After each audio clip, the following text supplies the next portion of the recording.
তিনি যদি ব্রহ্মময় না হয়ে উঠবেন তবে আমার আপনার মতো মানুষকে আজ তার জন্য কাঁদতেন। আমার আপনার মতো মানুষ কি এই কোটি কোটি টাকা খরচা করে তার নাম গুণানুকীর্তন করতেন?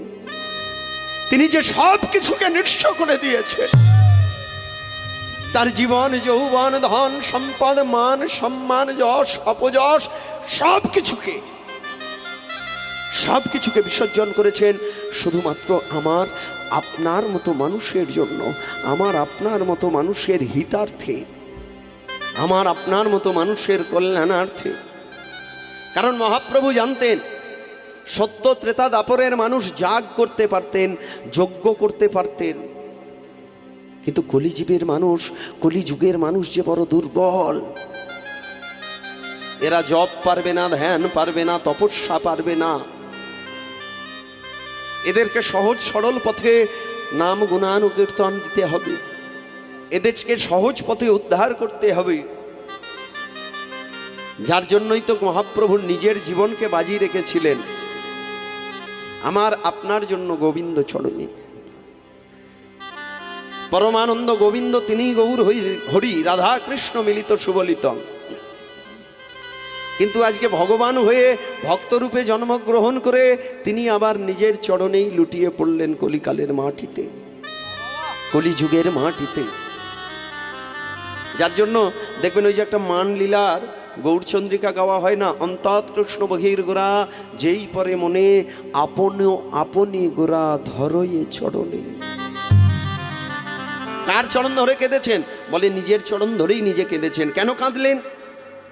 ওই যে রাধা কৃষ্ণ মিলিত তনু, যার বাইরেটা রাধা কিন্তু অন্তরটা ছিল কৃষ্ণ। তাই তো বাহ্যিক জগতে নিজে নিজের চরণে ধরলেন। তার মানে হে রাধে, আমি তোমার চরণে ধরলাম, তোমা বিনা আমি আন জানি না, তুমি আমার সকল কিছু। এই কলিজীবকে যদি উদ্ধার করতে হয়, হ্যাঁ, এই আমাদের জীবটা হলো কলি বাবা, এ কিন্তু এখনো প্রস্ফুটিত হয়নি। বলে এই জীবকে প্রস্ফুটিত করতে পারে কারা? এই জীবকে প্রস্ফুটিত করতে পারে তারা যারা ব্রহ্মময়, যারা নিজেকে নিজে চিনতে পেরেছে, যারা নিজেকে নিজে জানতে পেরেছে, যারা নিজেকে নিজে বুঝতে পেরেছে, যারা জীবনে কোনোদিন ওই টিনের চালের জল ছাঁচাতে ফেলেননি, যারা জীবনে কোনোদিন টিনের চালের জল মাটিতে ফেলে মাটি ফাঁকা করবার চেষ্টা করেননি, তারা জানেন যে টিনের চালের জল মাটি কেন ঢালাই করে দিলেও আজ না হলে 10 বছর পরেও ছিদ্র হবে, পাথর পেতে দিলেও ছিদ্র হবে, লোহা পেতে দিলেও 200 বছর পরে হলেও ছিদ্র হবে। কাজে এই জল যতই ওই নিশানা খুঁজে বেড়াক না কেন, কোনো দিনই মাটির নিশানা খুঁজে পাবে না। সে যত পতিত হবে তত নিজে তলিয়েই যাবে, তলিয়েই যাবে, তলিয়েই যাবে। কাজে সে জানেন যে ওই জল পতিত না করে পতিত হবার মুহূর্তে যদি আবার মোট কচায় ধরা যায়, তবেই একমাত্র আমার ভগবান প্রাপ্তি হয়। বলছে এটা হবে কাদের? বলছে এটা হবে তাদের যারা নামকে আশ্রয় করেছেন। বলছে এক নাম করলে কটা বস্তু পাওয়া যায়? 5টা বস্তু। কি কি? নাম করিতে করিতে হয় প্রেমের উদয়, প্রেম হইতে ভক্তির উদয়, ভক্তি হইতে ভাবের উদয়, ভাব হইতে মহাভাবের উদয়, আর মহাভাব হলেই রাধা কৃষ্ণের চরণ লাভ হয়। আপনি মনে করলেন খোল করতাল বাজিয়ে আমি সকাল সন্ধ্যা ওই হরে কৃষ্ণ কৃষ্ণ কৃষ্ণ হরে হরে, হরে রাম রাম রাম হরে হরে করব, আর শুধু ওই যখন হরিনাম করব তখন ভাববো ব্যাংকের টাকাগুলো আমার কি হলো, মাঠে আমার বাদাম পড়ে আছে, বাদামগুলো কেউ নিয়ে চলে গেল না তো, আমি তো হরিনাম করছি, আমার বৌমা কি করছে, হরি হরি বল। বলে এই বিষয় বাসনা যদি আপনার মধ্যে থেকে যায় তাহলে শুধু নামই করা হবে, তার পরের বস্তুগুলো জীবনে কোনোদিন আপনি পাবেন না। কি বাবা পাবেন? কোনো দিন পাবেন না। বলছে এক কৃষ্ণ নামে যত পাপ হরে এমন কোনো পাপী নেই, পাপীর কোনো সাধ্যও নেই যে তত পাপ করে। কিন্তু এইটুকু কথাতে ভুলে গেলেই চলবে না, তারপরে আরো একটা কথা আছে। হেন কৃষ্ণ নাম যদি তুমি লও বহুবার, কিন্তু মনে রেখো যদি না হয় তোমার দেহেতে প্রেমের বিস্তার। তাহলে এই প্রেমের বিস্তার হবে কখন? বলছে মন প্রাণ দিয়ে যদি তুমি নাম করতে পারো, তাহলে নাম করতে করতেই হবে প্রেমের উদয়। আর বলছে যখন প্রেমের উদয় হবে তখন দেখবে ভক্তি দেবী আপনা হতেই চলে আসবে। ভক্তি দেবী আর ধৈর্য রাখতে পারবে না, প্রেম এলেই ভক্তি আসবে। বলছে আর যখনই ভক্তি দেবী চলে আসবে, আর একজন ভক্ত আছে যার নাম হলো ভাব, বলছে সেও তখন তার পাশে এসে দাঁড়াবে। বলছে আর যখনই ভাব চলে আসবে, ভাবের বরদার নাম হলো মহাভাব।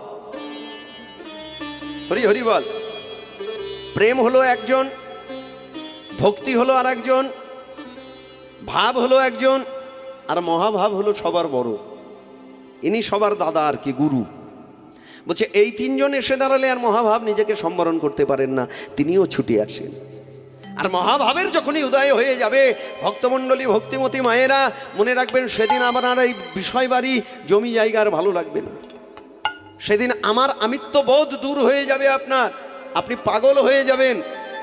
আপনার জীবন গৌর হয়ে দাঁড়াবে, মরণ গৌর হয়ে দাঁড়াবে, স্বপন গৌর হয়ে দাঁড়াবে।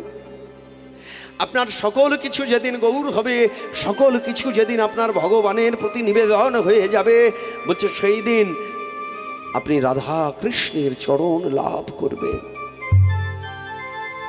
হরি হরি বল। কিন্তু তার পিছনে আরো একটা কথা আছে, বৈষ্ণব হইবার তরে মোর ছিল মনে বড় সাধ, কিন্তু এক ত্রিনাদপি শ্লোক পরিময় পণি গেনুবাদ। বৈষ্ণব এত মুখের কথা নয়। এই যে প্রথমেই বলেছিলাম আমি, ত্রিনাদপি শুনেছি নই তার রিব সহিষ্ণ না অমানি নামান দে না কীর্তনীয় সদা হরি। এই যে আপনারা ঘাসের উপরে বসে আছেন মায়েরা, আচ্ছা ঘাস কি একবারের জন্য আপনাদেরকে বলেছে যে আমার ব্যথা লাগছে রে, তোরা সরে যা সরে যা সরে যা, আমার বড় বড় ব্যথা লাগছে? বলছে ঘাস যেমন জীবনে কোনোদিন কেউকে বলে না যে আমার ব্যথা লাগছে তুই একটু সরে যা, ঠিক বৈষ্ণবকে তেমন স্বভাবের হতে হবে। আর যেজন বৈষ্ণব হবে তার প্রতি অনেক অত্যাচার আসবে, অনেক অত্যাচার। যেদিন থেকে আপনি বৈষ্ণব হয়ে যাবেন, দেখবেন আপনার পার্শ্ববর্তী লোকেই আঙুল দেখিয়ে বলবে, এই দুদিন আগেই কাঁধে কোদাল নিয়ে মাঠে যাচ্ছিল, এখন আবার নতুন করে বৈষ্ণব সেজেছে। ভক্তমণ্ডলী ভক্তিমতী মায়েরা, বৈষ্ণবের অনেক জ্বালা। বলছে বৈষ্ণবের এই জ্বালা যন্ত্রণার একজন প্রমাণ, তিনি কে? অবধূত প্রেমদাতা দয়াল নিত্যানন্দ। যেদিন জগাই মাধাইকে উদ্ধার করবার জন্য ছুটে গেলেন, যারা 40 হারা করে 80 হারা মদ খেতেন, সেই জগাই মাধাই ওই মাটির কলসিটাকে আছড়ে ভেঙে কলসির কানা দিয়ে নিত্যানন্দের ললাটে করেছিলেন আঘাত। হরি হরি বল। কলসির কানা সেতা আছিল পরিয়া, নিত্যানন্দের ললাটে সেই মুহূর্তে মারিল ছুড়িয়া।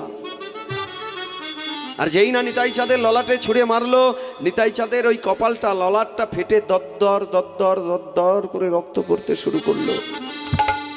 কিন্তু একটা মুহূর্তের জন্য নিতাই চাঁদ বলেনি যে আমিও তোদের মারব, আমিও তোদের দেখে নেব। নিতাই চাঁদের শিরচ্ছেদ হলো, মাথা ফেটে গেল, কিন্তু নিতাই চাঁদ পুনরায় ছুটে গিয়ে কোল দিয়ে বলল, জগাই ওরে মাধাই, মেরেছ কলসির কানা, বলতে পারো তোমরা কি আমার শত্রু?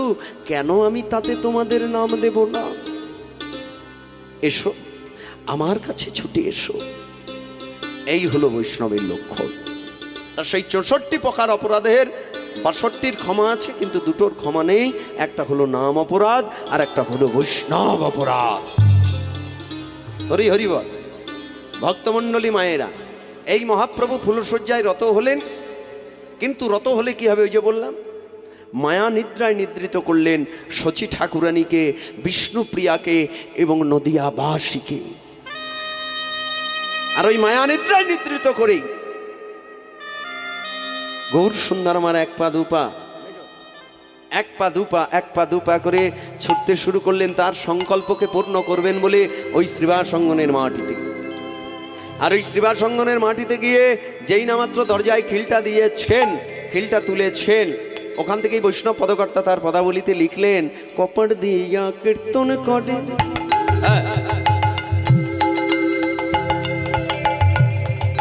প্রভু পরময়া বেশে কপাট দিয়া কীর্তন করেন প্রভু পরময়া বেশে কপাট দিয়া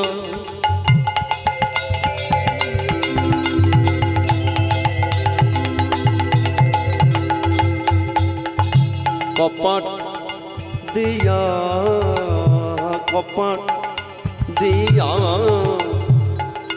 কপাট দিয়া কীর্তন করেন প্রভু পরময়া বেশে কপাট দিয়া কীর্তন করেন প্রভু পরময়া বেশে এই, এই, এই, এই।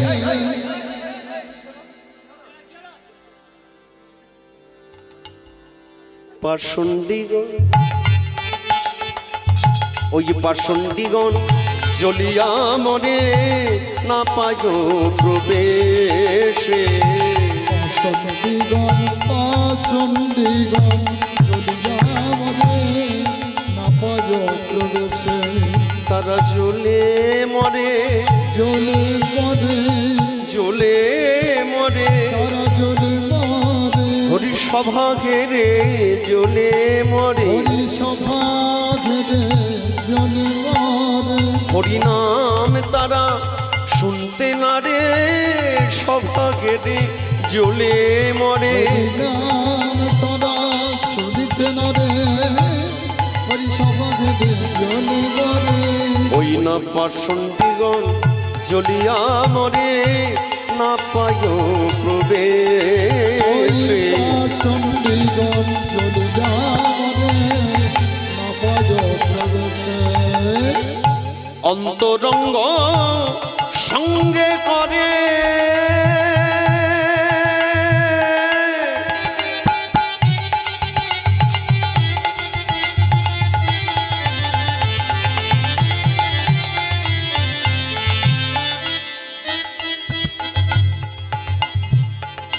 রসাস্বাদ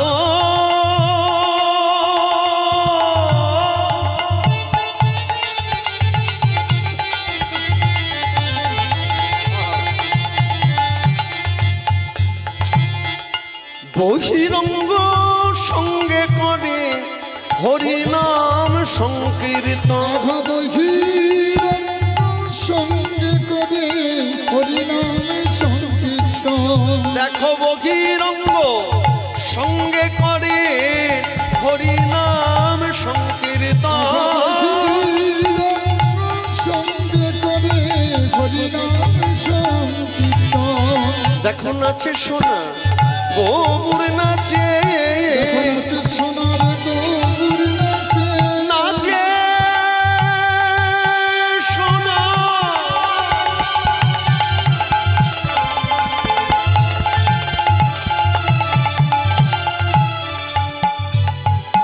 নাচে সোনা গোবুর নাচে নাচে সোনার গৌর নাচে অন্তরঙ্গ ভক্ত সঙ্গে করি নাচে সোনা গোবুর নাচে রঙ্গ ভক্ত সঙ্গে করে নাচে সোনার গৌর নাচে অন্তরঙ্গ ভক্ত সঙ্গে করি সদা হরি হরি হরি বলে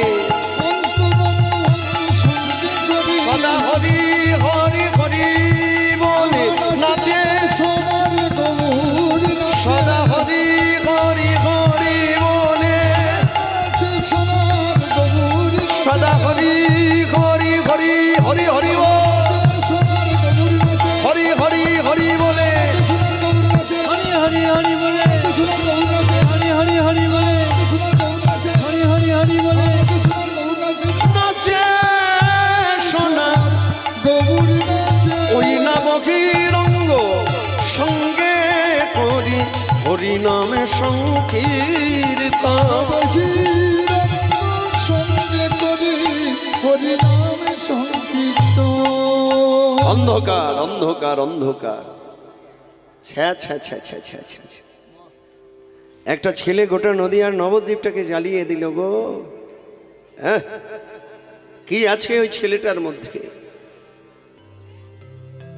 কি পাও ওই ছেলেটার মধ্যে তোমরা? ছি ছি ছি ছি ছি। ও বুঝেছি বুঝেছি, ও দেখতে সুন্দর বলে তোমরা তাই ওর প্রেমে এত পাগল।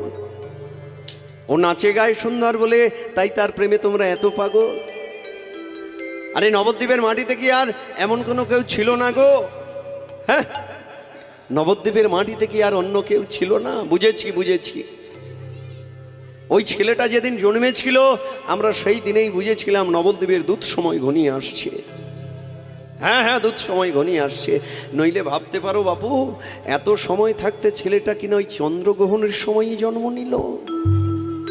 হ্যাঁ, আজকে দেখে নেব কে এদেরকে রক্ষা করে। বাচস্পতি আগে ছ্যা ছ্যা ছ্যা ছ্যা ছ্যা ছ্যা ছ্যা, এই মরা ফেলা কীর্তন, চামড়া পেটা বাজনা, সুরে অসুরে বেসুরে চিৎকার, কাঁসার আওয়াজ, এই সব শুনতে শুনতে আমাদের জীবনটা জ্বলে পুড়ে ছাড়খাড় হয়ে গেল গো। ভেবেছিলাম নবাব হুসেন শাহর দৈহিত্র বেটা মুসলমান মলয় চাঁদ কাজী বোধহয় হরিনামটাকে বন্ধ করে দেবে, কিন্তু ভাবতে পারেন বেটা মুসলমানের ছেলে হয়ে যার এত গেল তো ঢাল তো তর আলত সৈন্য সামন্ত, সে সকল কিছু ছেড়ে দিয়ে আজকে মস্তক মুন্ডন করেছে। বাচ্চাগুলোকে ঠান্ডা করুন। সে আজকে মস্তক মুন্ডন করেছে, গলায় তুলসীর মালা পরিধান করেছে, আর সর্বাঙ্গে শ্বেত বস্ত্র পরিধান করে দ্বাদশ মন্দির অঙ্কন করে সেও গাইছে হরি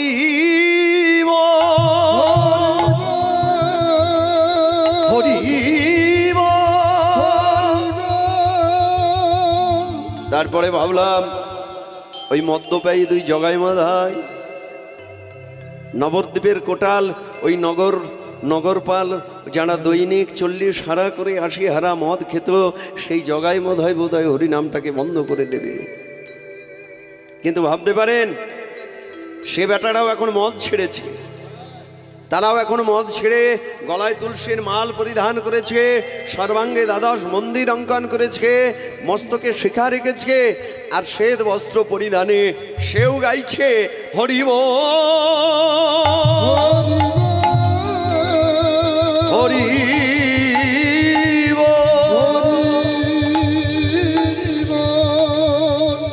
তারপরে ভাবলাম জবন দর্জি সে বোধহয় হরিনামটাকে বন্ধ করে দেবে, কিন্তু ভাবতে পারেন কেউ পারলো না। আরে নবদ্বীপের মাটিতে এমন একটা ছেলে নেই গো যে এই হরিসভা হরি সংকীর্তনকে চিরকালের মতো ভ্রষ্ট করতে পারে। এনারা যখন এভাবে বিলাপ করছেন, ঠিক সেই মুহূর্তে সেই সময়েই ফিরছেন যিনি নবদ্বীপের পাষণ্ডী প্রধান। হ্যাঁ বাবা, প্রধান তো সব জায়গায় থাকে, তাই না? গাঁয়ের যেমন মোড়ল, স্কুলের যেমন হেডমাস্টার মশাই, কলেজের যেমন প্রিন্সিপাল, ঠিক তখনকার দিনের যিনি ছিলেন নবদ্বীপের পাষণ্ডী প্রধান, তিনি কে? চাপাল গোপাল। তিনি ফিরছেন চূড়ান্ত মদ্যপ অবস্থায়, শ্যামা মায়ের গান গাইতে গাইতে ওই শ্রীবাস অঙ্গনের বহির দ্বার দিয়ে শ্যামা মা মাগো আমার দেখি তোরে নয়ন ফোরে,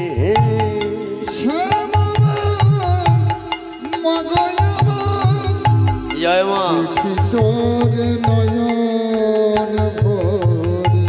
শ্যামা শ্যামা মাগো আমার দেখি তোরে নয়ন ফোরে,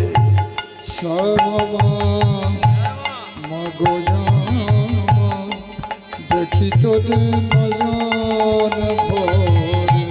ওই মামা বলে ডাকবো নয়ন যদি আমায় না নিষ্কটে, মামা বলে ডাকিব নয়ন যদি আমায় না নিষ্কটে। ওই মামা বলে ডাকবো নয়ন যদি আমায় না নিষ্কটে, মামা বলে ডাকিব নয়ন যদি আমায় না নিষ্কটে।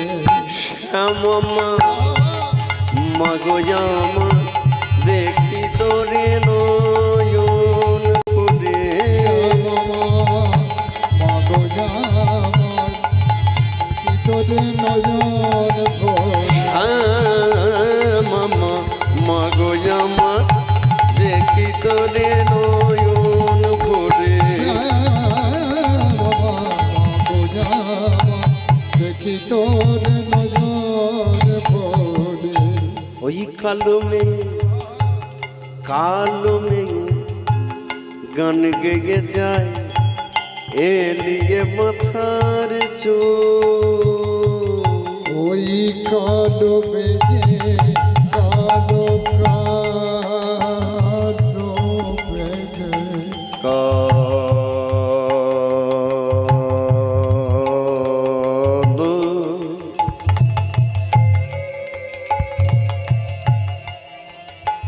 কালো মেঘে মেঘে মেঘে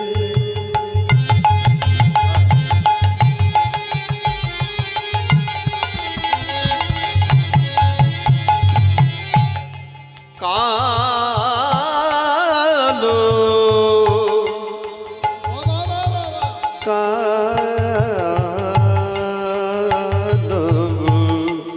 কালো মেঘে মেঘে মেঘে কালো কালো মেঘে কালো মেঘে কালো মেঘে গান গেয়ে যায় এদিকে মাথার চুল মায়ের মাথায় শোভে লাল করবি পায়ে জবা ফুল মাথায় শোভে লাল করবি পায়ে জবা ফুল মায়ের মাথায় শোভে লাল করবি পায়ে জবা ফুল মাথায় শোভে লাল করবি পায়ে জবা ফুল শ্যামা মাগো জামা দেখি তোরে নয়ন ভরে শ্যামা মাগো জামা দেখি তোর নয়ন ভরে শ্যামা মাগো জামা দেখি তোরে নয়ন ভরে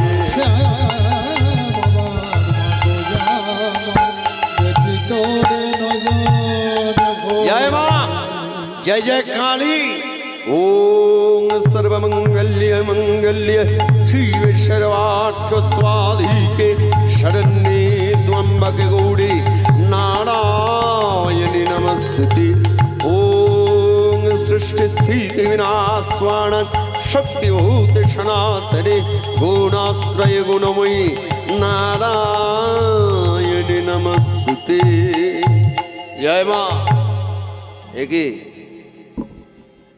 একই আপনারা শ্রীবাস সঙ্গনের বহির দ্বারে কি করছেন?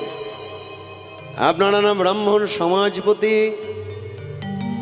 আরে আপনারা যদি ব্রাহ্মণ সমাজপতি হবেন তবে আপনারা শ্রীবাস সঙ্গনের বহির দ্বারে কেন? বুঝেছি ও ওই দিনের বেলায় নিমায়ের নামে কুৎসা বদনাম, আর ওই রাতের অন্ধকারে তারই হরিবাসনের হরির সংকীর্তন শুনে সেই পাপ থেকে মুক্তি। চাপাল কপাল! চিৎকার করলেন কেন? গলাটা নামিয়ে কথা বলুন। হ্যাঁ, গলাটা নামিয়ে কথা বলুন। আমি হলাম দুঃখী চাপাল গোপাল। বড় দুঃখের সময় আমার জন্ম হয়েছিল বলে আমার মা আমার নাম রেখেছিল দুঃখী। আর ছোটবেলায় আমি অত্যন্ত চঞ্চল ছিলাম, তো তাই আমার বাবা আমাকে ডাকতেন চপলা চপলা বলে। আর এই নবদ্বীপের সবাই করে ভগবানের পুজো, আমি করি ভূত প্রেতের পুজো। ভূত প্রেত তারাই, ভূত প্রেত আনি। তাই এই তিনটে মিলিয়ে নবদ্বীপের সবাই আমাকে জানে আমি হলাম তান্ত্রিক দুঃখী চাপাল গোপাল। কিন্তু আপনারা তো মশাই ফল্গু নদী, হ্যাঁ হ্যাঁ, আপনারা ফল্গু নদী, উপরে বালি আর তলায় জল। ভক্তমণ্ডলী মায়েরা, ফল্গু নদী চেনেন আপনারা? যারা কাশীতে গেছেন তারা দেখেছেন, কাশী ধামে এই ফল্গু নদী। হরি হরি বল। হ্যাঁ, সরি, গয়ায়, গয়ায়, ভুল, হরি হরি বল, গয়ায়। যারা গয়াতে গেছেন, গয়ায় অনেকে যান, দেখবেন গয়ার একটু দূরে, খুব বেশি দূর নয়, 2-10 কিলোমিটারের মধ্যেই এই ফল্গু নদী, যেখানে সারা বছরই তলাতে জল দেখা যায়, উপরে বালি। এখন ঘিরে দিয়েছে। হরি হরি বল। যাই হোক, আমি এখনো যাইনি, আমি জানি না, শোনা কথা বললাম। হরি হরি বল। তা এই হলো ফল্গু নদী, যার আখ্যা দিচ্ছেন চাপাল গোপাল। আপনারা হলেন ফল্গু নদী। হ্যাঁ হ্যাঁ, আপনারা ফল্গু নদী, উপরে বালি তলায় জল। দিনের বেলায় নিমাইয়ের নামে কুৎসা বদনাম, আর ওই রাতের অন্ধকারে তারই হরিবাসরের হরি সংকীর্তন শুনে সেই পাপ থেকে মুক্তি। চাপাল গোপাল, আমরা এই হরিবাসরের হরি সংকীর্তন শুনতে আসিনি, তবে আপনারা কেন এসেছেন? আগে জ্বলে গেলাম গো, জ্বলে গেলাম, জ্বলে পুড়ে আমাদের জীবনটা ছারখার হয়ে গেল। ওই চামড়া পেটা বাজনা, কাঁসার আওয়াজ, সুরে অসুরে বেসুরে চিৎকার, যে কীর্তন মানুষ মরে গেলে বলে, যে হরিধ্বনি মানুষ মরে গেলে বলে, এই মরা ফেলা হরিনাম শুনতে শুনতে ওদের পায়ের ধুলোতে কখনো কখনো আমরা নিজের ঘর ভুলে অন্যের ঘরে ঢুকে যাই, জানো? ছি ছি ছি ছি ছি। ভেবেছিলাম ও বেটা মুসলমান, নবাব হুসেন শাহ দৈহিত্র মলয় চাঁদ কাজী, সে বোধহয় হরিনামটাকে বন্ধ করে দেবে, কিন্তু পারলো না। তারপরে ভাবলাম জগাই মাদাই, ওই 2 নগরপাল কোটাল মাতাল, তারাও পারলো না। তারপরে ভাবলাম ওই যমন দর্জি, সে বেটাও পারলো না। আরে নবদ্বীপের মাটিতে এমন একটা ছেলে নেই গো, নবদ্বীপের মাটিতে এমন একটা ছেলে নেই যে ওই হরিবাসর, ওই নিমাইয়ের হরি সংকীর্তনকে চিরকালের মতো ভ্রষ্ট করে দিতে পারে। আমি পারি, হ্যাঁ হ্যাঁ আমি পারি। যা পারেনি জগাই মাদাই, যা পারেনি যমন দর্জি, যা পারল না মলয় চাঁদ কাজী, আমি হলাম নদের ছেলে। আরে নিমাইও নদের ছেলে, কিন্তু নিমাইকে ভালোবাসে আর আমাকে ভয় করে। হ্যাঁ হ্যাঁ, আমাকে ভয় করে। শুনুন, এতদিন আপনারা যা যা করেছেন ভালো কাজ করেননি, এতদিন আপনারা যা করেছেন ভালো কাজ করেননি। ওর নামটাকে আপনারা জানেন না। এতদিন আপনারা ওই গাছের ডালপালা ধরে টানাটানি করেছেন। ও বেটার নাম হলো গোড়া, গোড়া, গোড়া। ওর নামেও গোড়া, ও কাজেও গোড়া। আজকে যদি ওই হরিসভা হরি সংকীর্তনকে ভ্রষ্ট করতে হয়, ভক্তমণ্ডলী ভক্তিমতী মায়েরা, তবে ওর ওই গোড়ায় আঘাত করতে হবে। শুনুন, আপনারা যে যার ঘরে চলে যান, যে যার ঘরে ফিরে যান। এই মুহূর্তে আপনারা যে যার ঘরে চলে যান। দেখুন আমি কি করব, আমি এই মুহূর্তে ওর ওই গোড়ার শুধু উপরে তুলে ফেলে দেব। হ্যাঁ হ্যাঁ, আমি গোড়ার শুধু উপরে তুলে ফেলে দেব। আপনারা যে যার ঘরে চলে যান। গোপাল, যাবার আগে বলে যাই, আজ মনে হয় তুমি একটু বেশি মাল খেয়ে ফেলেছ। আরে আমি দৈনিক খাই, আমি দৈনিক খাই, আমি পাঁর মাতাল। আর আজকের রাতটা কি আপনারা ভুলে গেছেন? আজকে অমাবস্যা। আর এই অমাবস্যার রাতে মায়ের পুজো করেছি, আর মদ খাবো না তাই কখনো হয়? আরে একটু খেয়েছি আর কি, দেখছেন না? আমার কথাও ট্রলেনি, আমার হাত ট্রলেনি, পা ট্রলেনি, তবে আমি আর মাল খেলাম কোথায়? আরে যাদের বাড়িতে পুজো করলাম না, তাদের বাড়িতে একটা পাঁটা ছাগল বলি হলো। হ্যাঁ হ্যাঁ, পাঁটা ছাগল। ছাগলটা বলি দেওয়ার পরে ওরা ওরা ধরটা নিয়ে নিল, সে তো ওরা নেবেই, কারণ প্রাপ্য ধন কি কেউ ছেড়ে দেয়? আরে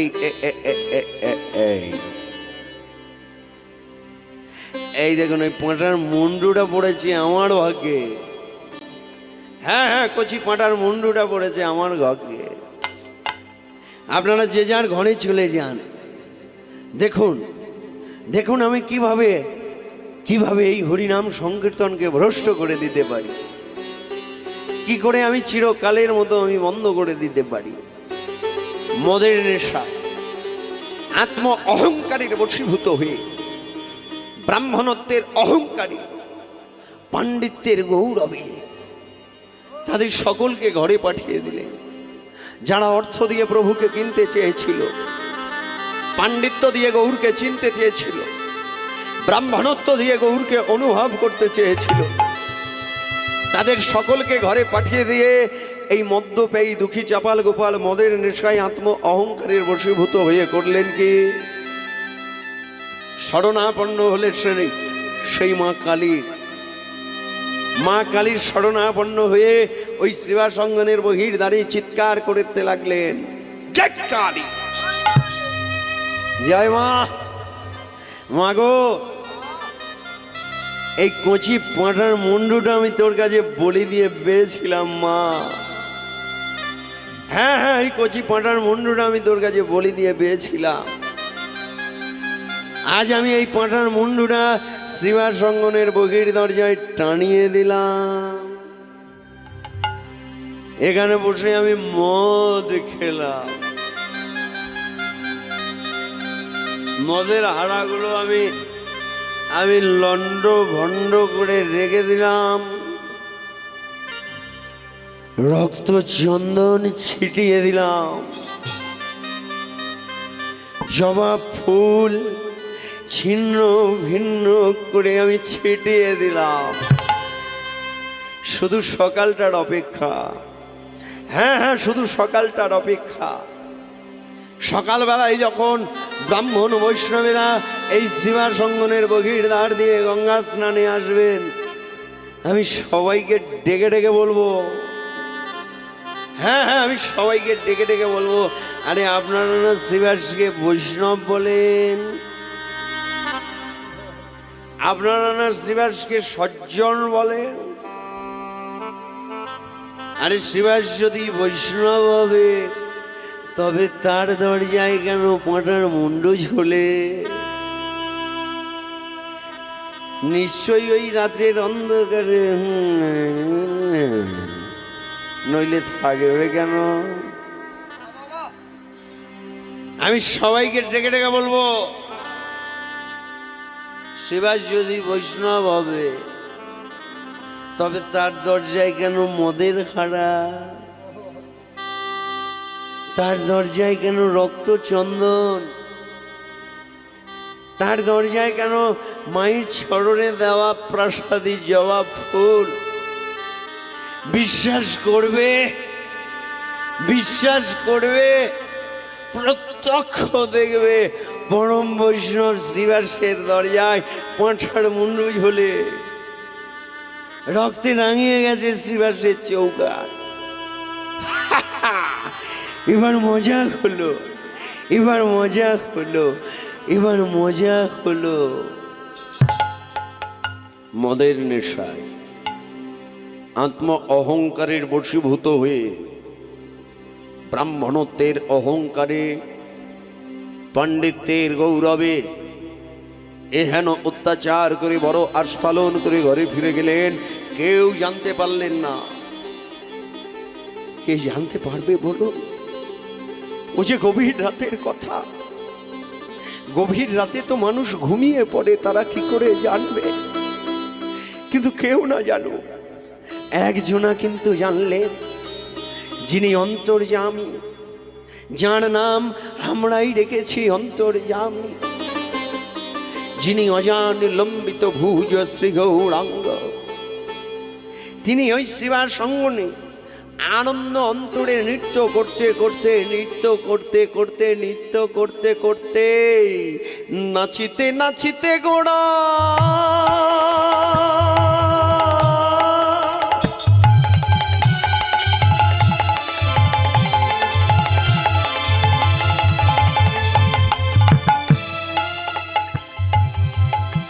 শ্রীবাসে কোকিলা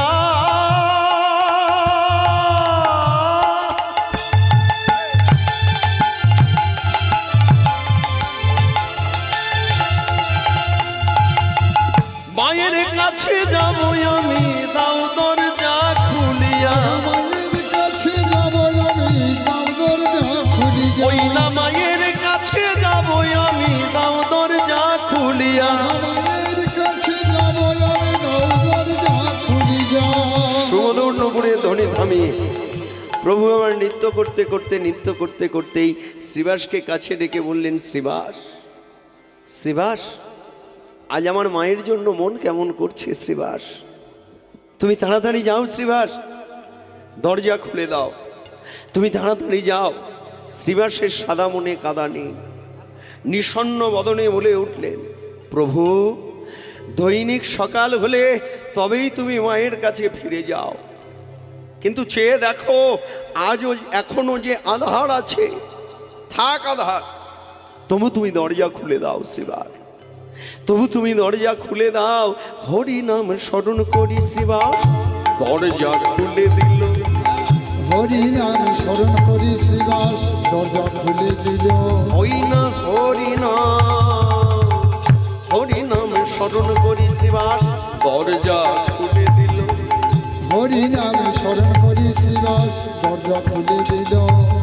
মদের হারা ছাগ মুন্ড, আমাদের ঘর ছাড়ে মুন্ড, মদের হারা ছাগ মুন্ড, ঘর ছাড়ে মুন্ড। দেখিতে পাইল, দেখিতে পাইল। মদের ঘর ছাড়ে মুন্ড, দেখিতে পারিল, দেখিতে পারিল। একই একই কে করলি রে এই অত্যাচার, কে করলি এই অত্যাচার? আর করলি এমন রাতের সকালটা না হতে করলি যে রাত্রিটাতে প্রভু আমার মায়ের কাছে যাবেন বলে ইচ্ছে প্রকাশ করলো। তবুও যাক, আমি ভেবেছিলাম নবদ্বীপের মাটিতে হয়তো আর কোনো পতিত নেই উদ্ধার হবার মতো, কিন্তু যে তুমি এই অত্যাচার করে দিয়ে গেলে, সে আমায় জানিয়ে দিয়ে গেলে, শ্রীবাস, তুমি যা ভেবেছ তা নয় শ্রীবাস, তুমি যা ভেবেছ তা নয়। আমি এখনো একজনা পতিত আছি, তোমার ঘরে তো পতিত পাবন থাকে, তুমি তাকে বলে আমায় উদ্ধার করে দাও। ওগো তুমি যেই হও, তুমি আমায় উদ্ধার করে দাও। ওগো তুমি যেই হও, তুমি আমায় উদ্ধার করে দাও। সকালবেলায় শ্রীবাস আচার্য ওই বহির দরজার দাঁড়িয়ে এইরূপ অবস্থা দেখতেই লক্ষ্য করলেন কয়েকজন ব্রাহ্মণ বৈষ্ণব তারা চলেছেন গঙ্গা স্নানে। শ্রীবাস আচার্য আহ্বান জানালেন, এই যে কোথায় যাচ্ছেন? দাঁড়ান না, একটু দাঁড়ান, একটু আমার অঙ্গনের সম্মুখে আসুন না, চেয়ে দেখুন আমার দাঁড়িকে এই অত্যাচার করেছ। মদের হাড়া, রক্ত চন্দন, ছাগ মুন্ডু, মায়ের চরণে দেওয়া প্রাসাদী জবা ফুল, কিন্তু বিশ্বাস করুন এ কাজ আমি করিনি। কি করে করব বলুন? আমার ঘরে যে স্বয়ং মঙ্গলময় থাকে গো, এ কাজকে আমি করতে পারি? এ কাজ আমি করিনি। ব্রাহ্মণ বৈষ্ণবেরা যারাই দেখছেন, কেউ শিখা ধরছেন, কেউ যজ্ঞ পইতে ধরছেন, আর মুখে কি বললেন? শ্রীবাস, ও শ্রীবাস, তুমি না পরম সজ্জন, তুমি না পরম বৈষ্ণব, তুমি যদি পরম বৈষ্ণব হবে, তুমি যদি পরম সজ্জন হবে, তবে আজকে তোমার দ্বারে এই অত্যাচার, তোমার দ্বারে ছাগমুণ্ড, তোমার দ্বারে মদের হাড়া, অভিশাপ দেব শ্রীবাস, অভিশাপ দেব, হ্যাঁ অভিশাপ দেব, যে তোমার দ্বারে এই অত্যাচার করেছে তার বংশে যেন পাতি। দাঁড়ান, এই আপনারা অভিশাপ দেবার কে? অভিশাপ দিতে হলে আমি দেব, আশীর্বাদ করতে হলেও আমি করব। আপনারা তো অভিশাপ দেবার অধিকারী নন।